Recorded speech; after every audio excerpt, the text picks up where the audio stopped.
Welcome to the Somerset Roundtable. I'm John Rothwell, joined by my co-host, Holly McNamara. Our show is a spin-off of the Positively Somerset Facebook page, and the intent of the show is to communicate, inform, and highlight all things happening in town, as well as discuss local events and issues that allow citizens, business owners, nonprofits, and town department heads to have a voice. Now over to my co-host, Holly, who will introduce our guests and show topic. Hi everybody, today we have Krysten and Jason Callina of Mastermind Adventures LLC. They're now officially an LLC here in town. They've been here for about 3 years. We'd love to know how you started, what your inspiration was to start this. They provide a lot of programs for kids and different ages around town, community events. They work with the library. I'm still learning. I've actually spoken at one of their events to talk about structural engineering and stuff like that. Really cool stuff that they do. So, so what was your initial inspiration and how did you form Mastermind? So we actually started very informally. If we want to go way back, it would have started with Callina game nights, which we started when our oldest son started homeschooling, which was about 7 years ago, where we were just getting kids together kind of informally, playing games. Everyone was invited, and it just became a way for him and his friends to socialize and have fun. And it was just it became kind of just a weekly meetup at our house with some adults would come and the kids would come, and we'd have all kinds of board games out. And then as time kind of went on, our younger son needed an outlet to exercise that was different than karate. We were looking for a team sport for him, but he didn't like any team sports. So we tried, did Sybil and we did soccer and we tried all of those, but he just wasn't having any of it. So we heard about, I was actually a homeschool group who were getting together to do a Nerf war at a park. And I was like, oh my gosh, that's the best idea ever. But it was like 2 hours away. So I was like, no, that's not going to work. But I thought, it would be really great because I knew that was something that my son would be interested in. So I thought, it would be really cool if we could do it at a place like Teamworks, right? So we could do it through the winter months when the kids don't get, have enough opportunity to exercise. And so we kind of put a call out. Anybody want to get together? We scrounged boxes out of the liquor store dumpsters and created the first barriers and had people just kind of bring their own ammo and bring their own Nerf blasters and just did organized games. So things like Capture the Flag and Zombies is a very popular one. And we did that for about a year and a half or 2 years, and we found that there were a lot of kids who were not into organized sports who were really into shooting each other with Nerf blasters. And it got them running. Yeah, they still want to play. And they still want to play. Yeah, absolutely. And it gave them a sense of team because they had to work together. We divide them into 2 different colors. And so some of those same lessons that they could learn being in a team sport, an organized team sport, they were getting some of that by just getting together every week and just playing Nerf games. So you're entrepreneurial and resourceful. Yeah. Well, I think that those things go hand in hand anyway. You kind of have to be both. So that was kind of how it started. We did that for a while, and then someone had mentioned to me that they were interested in having a Camp HalfBlood event. And so I researched a little bit of information about that. And what is that? So Camp HalfBlood is inspired by the Percy Jackson series of books. It's kind of a young adult series of novels that focus on a group of kids who are half human and half god. So they're demigods from the Greek mythology. So their parents are like, Zeus and Demeter and all of these. And Athena, cool. Right, exactly. Yeah. So we thought it would be a really fun thing to do as like a field day. So we organized our first Camp HalfBlood event 2015, May of 2015. And we were hoping we could get about 20 kids to come out, and we ended up with 170 kids came. Yep. And that was probably Super the warm moment. day. Yeah. So that was like something, yeah. Yeah. You tested and Nerf your was market, growing, and right. now you're... Yeah. And Nerf had been growing, and as we were doing Nerf, it kept getting bigger and bigger and bigger. We'd have 100 kids show up, and For Nerf, Are yeah. these Yes. all homeschooled kids? No. no, they're all over the All place. over. So, I mean, do you mind if I break in for a second? Sure. We start off with the kids that were not necessarily interested in traditional sports, but then they would start to bring their friends. So you have this beautiful, diverse mix of, sort of like super geeky kids and kids that were just into Nerf, and then their friends would come, and then they'd get the more traditional Athletic soccer kids. kids, soccer Yeah, and kids. so it was just this amazing mix of all different types of kids together with very little insecurity or care about what they thought each other were just Yeah, they were very playing. supportive of It one was another. Amazing. Yeah. That's really... It was great, yeah. And then so we had the Camp HalfBlood event. We had a lot of people come, and Is this still under Callina? Is it Callina Games? Callina Game Night. That was just our that was informal just a get game together. night. Yeah, Yeah, it right, was right, just a right. weekly get together with kids and parents. But Okay, so you've already moved into... yeah, so coffee. it was last May was when we kind of looked at each other and we're like, this is a thing Yeah. that we need to look more at as, maybe this is a business that we could use, going forward. And I can't remember if we came up with Mastermind Adventures as the name then, or if it took until after our first Eagles Claw event. Don't remember. Yeah, I don't remember either. But sometime last summer, we formed the idea that we would call ourselves Mastermind Adventures, because we wanted to appeal to that sense of wonder that kids have about kind of being larger than themselves, being a mastermind, kind of this, kind of big giant idea, and our tenets are that we want kids to get moving, we want to do hands-on learning, and we want them to do problem solving and team building. So that's where it kind of started. Our next event after that was our first Harry Potter inspired event, which we called Eagles Claw School for Witchcraft and Wizardry. We rented a space in the Unitarian Church in New Bedford, which is gorgeous. It looks like a castle. Yeah. So that we had 150 kids come out to. So that's kind of just how it started, and then we've just continued to create different themed events that kids could come to with different slants to it. We've done, I think, about 8 or 9 big events, and then we continue to run Nerf Wars several times a year. Do you work at all with the recreation department or? Not the recreation department. I actually, not the recreation department, but we've worked a lot with the Somerset Public Library. Right. And that's become a whole other arm of what we do, is that we had a lot of people saying to us, kind of like I had said in the beginning, wow, that's a really cool idea, but I'm not driving 2 hours to go. So what the library programs have allowed us to do is to kind of take small mini events to, when I say mini, I mean 3 hours, which is really a substantial amount of time, but it's mini for us because usually it's a 4 to 6 hour event. So we can take mini programs on the road. So we've been to Stowe, we've been to Medway, we're going to be up in, we were up in the Methuen area not too long ago. We've been to Fall River for a couple of things. We did a program for 100 kids at Citizens for Citizens a week ago. So it's a nice way for us to make it, I guess it's free for families to come, and then the organizations sponsor us for us to be able to go. So it's kind of a nice mix of both, and we're bringing some pretty unique and interesting programming to different parts And of exposes us Massachusetts. to new people that have never seen some of these games. So. Right, and people that maybe wouldn't be able to drive that far to come out. So Right. Yeah. So how are people finding out? Just is it word of mouth? Do you do a lot of marketing? I see you on Facebook a lot of Yeah. Facebook. A lot of social. We're in a lot of Facebook groups. So mostly it's social networking. We've done a little bit of Facebook advertising that we've paid for. But a lot of it is word of mouth. And I think that because we did start with the homeschool community, doing games and things with them, and then we opened it up from there, they are all over the place, and the word of mouth spread a little bit quicker because they're all connected looking for ideas all the time. So I think that was part of why we were able to grow so quickly. And but we do a little bit of we're in the paper a lot because I'm like, hey George, we did this. Hey George, we did that. And That's great. both Herald News and Somerset have been really Somerset Swansea Spectator have been really supportive, and whenever they can, they'll showcase things that we're doing, which is really nice.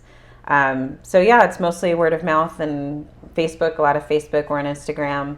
We have a web page, and I tried Snapchat. I think I'm too old for Snapchat. I have a hard time. I can't I- do it. I think that's the point. I don't know. But I have used it in No, some of the I cut off at Instagram. yeah. Facebook, Instagram, email. I know we a have lot. an email Occasional list. tweet. Yeah, right. And we've also done a lot of free events like AHA nights, both in New Bedford and Fall River, where we've been able to bring little things to have the kids do, and that exposes us to other people that didn't know that we existed. So it's kind of that's nice. great. Yeah. And I think the games, by themselves are naturally attractive to kids. I know this is stuff that I would be Right. thrilled to do when I was little. Yeah. Right. But a lot of the things are pretty, with the Nerf games, it's essentially capture the flag or different Right. variations on that. With HalfBlood, it's a field day. But then you layer this sort of a Storytelling. mystery over it, and with storytelling and a narrative, and the kids become invested. And Yeah. and I play the think game. that the kids who, this next generation of kids, they've grown up with video games. Yeah. So the sense of becoming a character is not really so nerdy. Do you know what I mean? Yeah. Like, embodying a character or having hit points, or having rules around more how a common game. now. It's so common. Yeah. It's really how their brains work. So, we've done a number of programs where we're like, okay, you guys are going to be the warriors, and these are your abilities, and you guys are going to be the rogues, and these are your abilities, and they just get it. Yeah. They're just like, yeah, I get this, and Cool. they buy into it right away. So I think that it's harder for me to grasp, I think, than for the kids, and we have some really enthusiastic and great staff members who are much younger and who are finding interesting stuff that probably we wouldn't find on our own. We started a program last fall, I think, with called Troll Ball. It's hilarious. So you've got kids with 6 foam swords on each side, and a troll head. It's basically a ball that's shaped like a head, Yep. and they have to get the head into a bucket. That's the basic, and they get a point. I mean, that's the Sounds basic part of barbaric. it. Yeah, but everybody's got a sword, and if you get hit, you have to go down on one knee, and the healer comes in and takes your sword and gives it to the next person in line. So from my standpoint, I'm seeing there's kid after kid just running the whole time, and it's just a constant inflow of kids, which is great as far as just getting them exercising and Yeah. moving. And the kids just love it. And it's this simple concept that we've now taken to AHA nights. We've taken it on the road with all of our library programs. We've done it as a standalone event at the PAL. So it's kind of part of our regular repertoire now. What are the age ranges of the kids?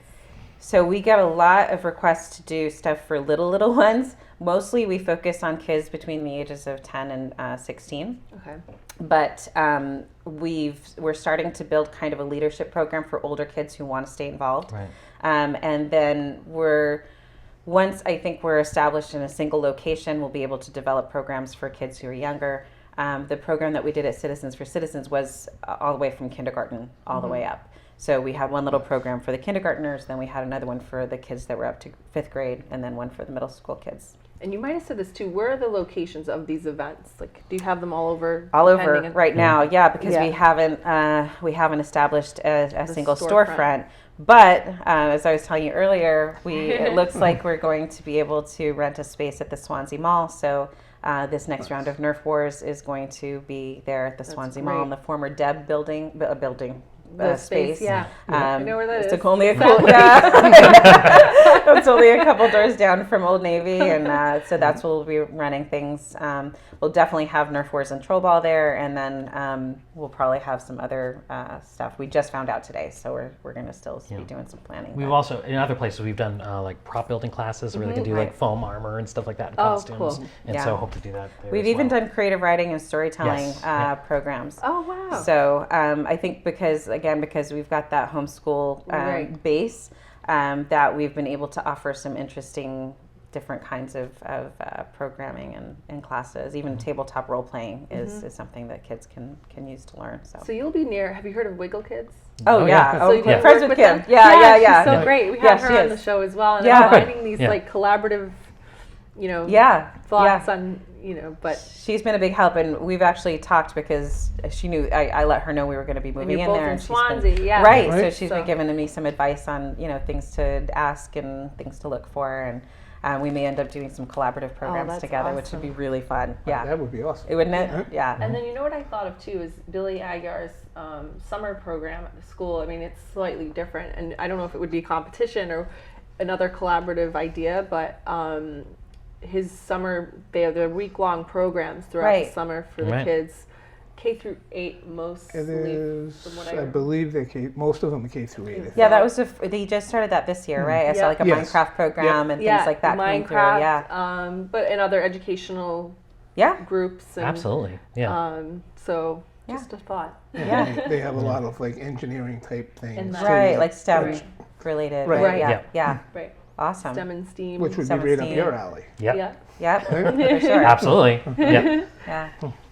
So, what else? And you have some events coming up too. We do. Right. Yeah. Well, this coming week we're going to be running Quidditch at the Old Wilbur School, the new Somerset Recreation.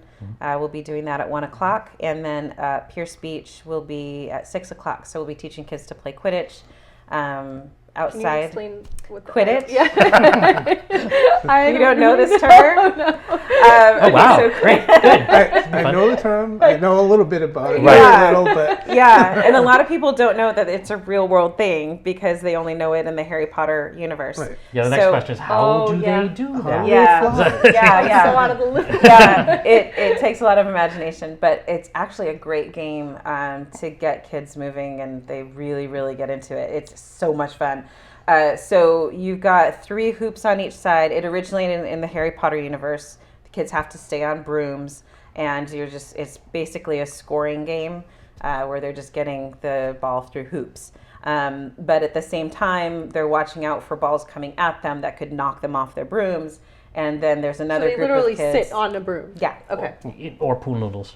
We use pool noodles, because I had a daycare once, and I had a lot of things that were told to me that I can't get out of my head. So we use pool noodles. So just safety, So we use pool noodles, and then there's another group of kids who are trying to catch the snitch, which is in the Harry Potter universe. It's this little ball that's really fast, and it just flies all over the place.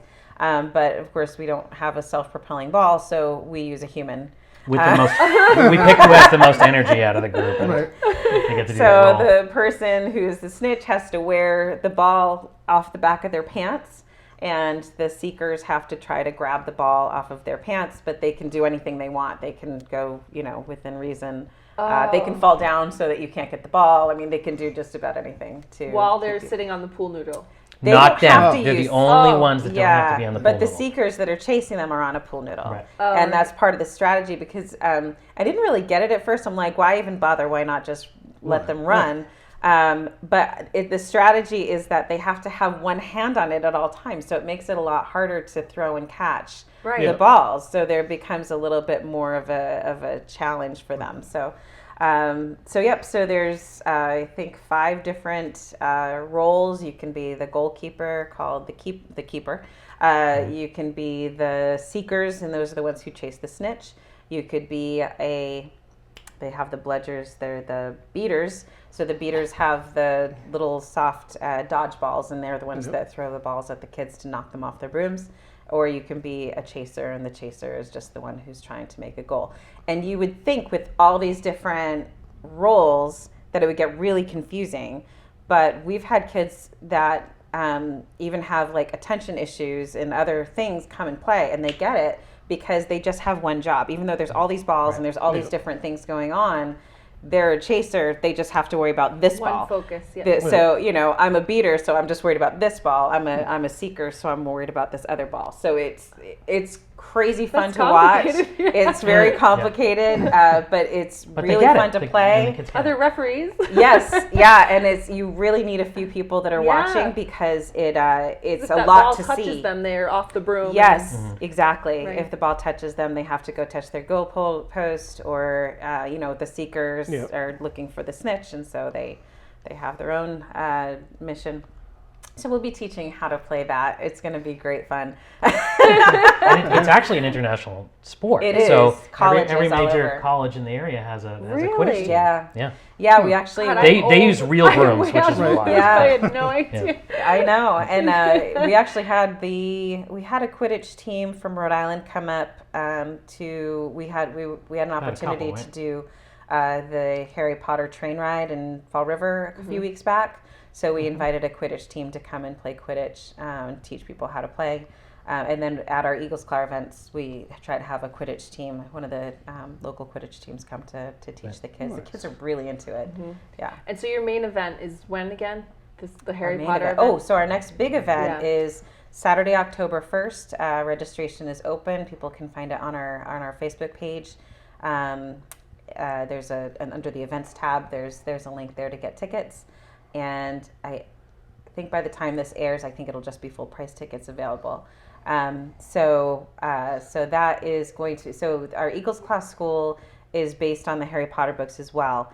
And that is an event where the kids get to come and spend the day in a magical school. So they take classes. They can take Defense Against the Dark Arts. They can take wand dueling. They can take potions. They can take any of these classes. So they get to pick a couple of classes, they have lunch, and then they have a mystery to unravel, usually in teams. And we have our own houses, we have our own backstory, we have our own founders. So it's a lot of fun. We have our own nemesis that's lurking in the background and looking for ways to steal stuff from the school. So yeah, it's and then I think we are going to do a dance again at the end. We did it at the last one. It was a huge hit, so we're probably going to have another dance at the end. Oh, that's fun. It's so fun. It's for kids ages 10 to 16, 17. So more social, more of a social common, like not a game, just. Right. The game part kind of comes in with the together. mystery to solve. I think actually, I'm pretty sure that Irish Schaefer said that the Somerset chorus is going to come and sing for us. So that'll be fun. But it's great. And people dress up and they get really into it and wear crazy costumes, and it's great fun. That's cool. Yeah, it was great having you guys. Yeah, thank you. So much. It's awesome to see. I mean, I see all these posts all the time, but there's always, when we actually sit down to have these conversations for the show, I still learn. There's so much going on, and we've got a lot. It's been kind of crazy. Is it just the two of you? I mean, I know you have some people helping, but do you have any staff, or are you? We have a couple of part-time staff. That I pretty much can only pay them when we do something that can get them paid. So we use them, sparingly as possible because we don't want people to work for free. Yeah. But they're great resources for us, and they're a lot of great support. So Zach Keith from Fall River is one of our integral employees, and also Allie Lynch, who's from Swansea. Comes and helps, and they help me write things and help us design the games, and they're experts themselves. How did you find them? Oh, funny story. So, so Allie is actually my cousin. Okay. So I always knew she had a talent for writing. So as soon as we started working on this stuff, I kind of tapped her shoulder to see if she could help us out when she could. But Zach, we found because he is a board member on the Fall River AHA group, and last fall, I believe, he ran a little thing for kids where they were doing sword duels, and they were competing for a set of armor that he had made, a foam set of armor. So he and a friend were doing that at one of the AHA nights, and one of my friends said to him, "Oh, have you met Krysten and Jason Callina? Because I think you guys should meet each other." And he hadn't heard of us, of course. We're not that famous. And so she got us connected, and he actually works for Fall River Public Schools. And we just started talking, and I kind of, at that point, we were pretty much just doing the Nerf events, and then at that point we had another Eagles Claw event coming up, but he couldn't make it, and it just kind of evolved into something where he's working with us a lot. He's been a great resource. He's got a lot of friends in the area who come and help out with things, and yeah, it's great. Oh, fun. that's great. Yeah. Good. You just never know who you're going to connect with. Yeah. Right. Yeah. That's The great. amount of prep work too, the writing and the Yeah. prep work and the things we do before bed is kind of we have Yeah. probably a astronomical. couple hundred Any pages one of worth those of lore. events, I can only imagine. Right. Yeah, Yeah, takes that's- a lot. And then you also work, and you're Yep, working I'm as well. working full time as a software developer. Yeah. So And our kids are older too now because they're 17 and 15, so they help a lot with a lot of the getting stuff together, a lot of the But grunt you work. will still- Go and load the car. This is your Go job. load the car. Right. You know? But then on top of that, you're raising your family and Right, and homeschooling, homeschooling, and which is crazy pants, but Oh my we're, God. we're that's they incredible. are pretty self-sufficient at this point. Yeah. They just need the path to go on, and then they get their Right. work done on their own for That's the most part. pretty you know. incredible. Yeah, Wow. yeah, they're great kids. Well, I am in awe. I'm very impressed. Thank you. So, thank you both for coming. Yeah, thank we you really very much. appreciate Yeah, it. thanks so much Looking for having forward to us. Yes, seeing absolutely. you guys grow, and things look really great. Yeah, So- well, once we have the storefront and the board game cafe, you can come in. Yeah. Oh, let us know. Yeah. Definitely. Right. Yeah, we could bring a And camera. they could- We'll Oh, film it. yeah, Yeah. that'd That be would be great. fantastic. We Yeah. could do it on location. Yeah. Yes. Exactly. Yep. Right? Yeah. Oh, we'd love that. Yeah, Yeah. and that was actually John's idea initially, that we could do, visit businesses at their storefront with a Right. camera, GoPro, Right. Right, Oh, right. So yeah, Yeah, that'd be come terrific. come get some video Nerf wars. Yeah, It's that'd a be hoot fun. to watch. So. Right. maybe It we would can be play. awesome. Right. Yeah, yeah. Bring the girls. Right. Yeah. Yeah, they would love it. Yeah. Right. Yeah, great. Well, That would thank be you all fun. for watching. We need to come together as a town and act as one. We need to collaborate to move forward. We need to help each other, keep each other informed so that we can make educated decisions for our town. Please reach out to us if you have any ideas, input, or guest ideas for the show. We would love to hear from you. Please visit our website, somersetroundtable.com, or email us at info@somersetroundtable.com. Thank you.